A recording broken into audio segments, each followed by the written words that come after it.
Hello enemy lovers. तो कैसे हैं आप सभी? न्यू एनिमी को देखने के लिए तैयार हैं? हम इस वीडियो में ज़ोम 100 bucket list of the dead का एपिसोड फर्स्ट लेकर आए हैं। तो फटाफट से चलते हैं अपने एपिसोड की तरफ। एपिसोड की स्टार्टिंग में हमें एक आदमी को भागता हुआ दिखाया जाता है, जहां टाउन के सारे लोग ज़ॉम्बी बनकर उसके पीछे पड़े थे। तभी हमारी स्टोरी हमारे मेन कैरेक्टर को दिखाती है। हमें पता चलता है कि वह एक मूवी को देख रहा था। वह कहता है, ऑफिस की तुलना में ये तो एक स्वर्ग है, हेवन है। और उसे देखकर हमें लगता है कि उसकी कुछ ज़्यादा ही बुरी हालत है। वह थकावट की वजह से वहीं पर गिर जाता है। अब हमें 3 साल पहले का सीन दिखाया जाता है, जहां एक कंपनी का बॉस कहता है, आज से आपको ये डिपार्टमेंट सौंपा जाता है। हमारा हीरो अपना इंट्रोडक्शन खुशी के साथ देता है और कहता है, मेरा नाम अकीरा टेंडो है। आप सभी से मिलकर अच्छा लगा।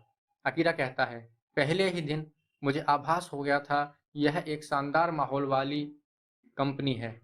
यहाँ आकर मैं खुश हूँ। उसका बॉस उसे उसकी सीट दिखाता है जहाँ उसे काम करना था और कहता है, अगर तुम्हें कुछ समझ न आए तो तुम कोसुकी से पूछ सकते हो, जो इस डिपार्टमेंट का चीफ है। तभी हमारे हीरो से एक ब्यूटीफुल लड़की टकराती है। अकीरा उसकी बुक्स उठाने में उसकी मदद करता है और जब उसकी तरफ देखता है तो उसे देखता ही रह जाता है। लड़की कहती है, आपसे मिलकर अच्छा लगा। मैं अकाउंटेंट से साओरी ओतोरी हूँ। टेंडो, अगर कोई क्वेश्चन हो तो कभी भी मुझसे पूछ लेना। और उसे पहले दिन के लिए गुड लक बोलकर चली जाती है।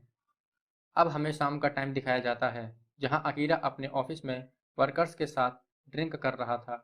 वह सभी बहुत अच्छे से बात करते हैं। तभी उसे ओतोरी दिखती है।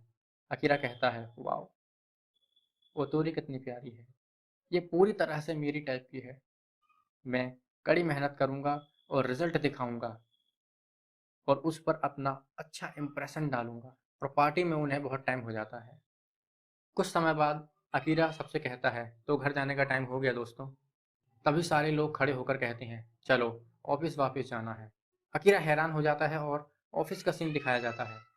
अकीरा पूरी रात काम करता है और उसके दूसरे दिन भी वह घर नहीं जा पाता। अकीरा पूरे 2 दिन तक अपने घर नहीं जा पाता और उसकी हालत बहुत खराब हो चुकी थी। वह घर पहुंचते के साथ ही बेड पर लेट जाता है। अगली सुबह उसका अलार्म बजने से उसकी नींद खुल जाती है। उसकी नींद अभी पूरी ही नहीं हुई थी, पर फिर भी वह एक नई जोश के साथ ऑफिस जाने को तैयार हो जाता है।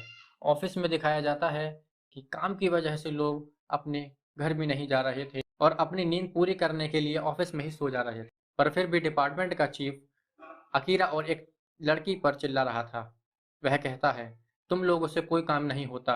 हर बार मुझसे पूछने चले आते हो, कोई काम के नहीं हो तुम लोग। वह लड़की रोती हुई वहां से चली जाती है और इसी सब में 1 साल का टाइम बीत जाता है। अब हमें सेकेंड ईयर का सीन दिखाया जाता है, जहां अकीरा के पास ओतोरी आती है और कहती है, आपने लंच टाइम में भी खाना नहीं खाया ना, अब खा लेना।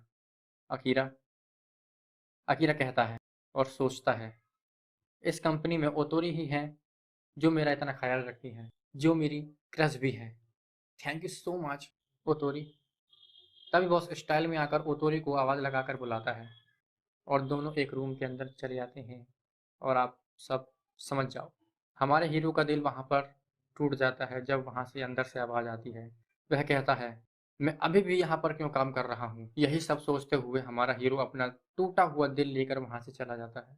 हमें अब थर्ड ईयर का सीन दिखाया जाता है, जहाँ कंपनी से सभी वर्कर्स अपना काम छोड़कर जा रहे थे। अब सीन चेंज होकर हमें रात का सीन दिखाया जाता है, जहाँ हमारा हीरो मूवी को देखते देखते ही सो जाता है। अगली सुबह अकीरा का अलार्म बजता है और वह ऑफिस जाने के लिए तैयार होता है। घर से निकलते ही उसे पता चलता है कि दरवाजे पर फ्लैट के मालिक ने पार्किंग का बिल देने के लिए रखा है। जब वह पार्किंग बिल को देने के लिए वहां जाता है, तब वहां एक आदमी किसी को मार कर खा रहा था। वह एक ज़ॉम्बी था, पर अभी भी अकीरा को वहां पर कुछ समझ में नहीं आया था। वह वहां से भागता है, पर सब जगह ज़ॉम्बी ही ज़ॉम्बी होते हैं। वह उन सब से बचकर भागता है और सोचता है और मन में बहुत ज़्यादा खुश होते के साथ ही वो कहता है, अब मुझे काम पर नहीं जाना पड़ेगा। वह बहुत खुश होता है, मैं काम से एक दिन की छुट्टी पाकर बहुत खुश हूँ। मैं पूरा दिन ड्रिंक करूँगा और मूवी देख सकता हूँ, घूमने भी जा सकता हूँ और वह अपनी साइकिल को लेकर ओतोरी से मिलने जाता है। जब उसे ओतोरी की याद आती है, फटाफट से ओतोरी की बिल्डिंग में आ जाता है और ओतोरी के कमरे की बेल बजाता है। ओतोरी के कमरे का दरवाजा खुला देखकर वह अंदर जाता है, जहां उसकी कंपनी का बॉस ज़ॉम्बी बनकर खड़ा। उसे देखकर अकीरा उसे बिल्डिंग से नीचे फेंक देता है और कहता है, आज से मैं आपकी कंपनी में काम नहीं करूंगा, मैं रिजाइन देता हूँ। और ओतोरी को देखता है, बट ओतोरी भी एक ज़ॉम्बी बन गई थी। उसे देख अकीरा कहता है रोते हुए, मैंने जब से तुम्हें काम के पहले दिन से देखा था, मैं हमेशा हमेशा तुम्हारे साथ पूरी तरह से प्यार कर रहा हूँ। और वहां से भागकर लास्ट बार ओतोरी को goodbye my first love कहता है और रात को बियर पीते हुए कहता है, कल मुझे फिर से काम पर नहीं जाना, ये तो एक सपने की तरह है। और मॉल में एक कॉपी और पेन लेता है और उस पर कुछ लिखता है। तो दोस्तों, अब सभी को यह एपिसोड कैसा लगा कमेंट करके ज़रूर बताना, और इसका अगला एपिसोड हम जल्द ही अपलोड कर दें। तो चैनल को सब्सक्राइब करना ना भूलना, क्योंकि जब तक आप सब्सक्राइब नहीं करेंगे तो अगले एपिसोड की लिंक आप तक नहीं पहुंचेगी। तो थैंक यू सो मच, एक लाइक तो बनता है।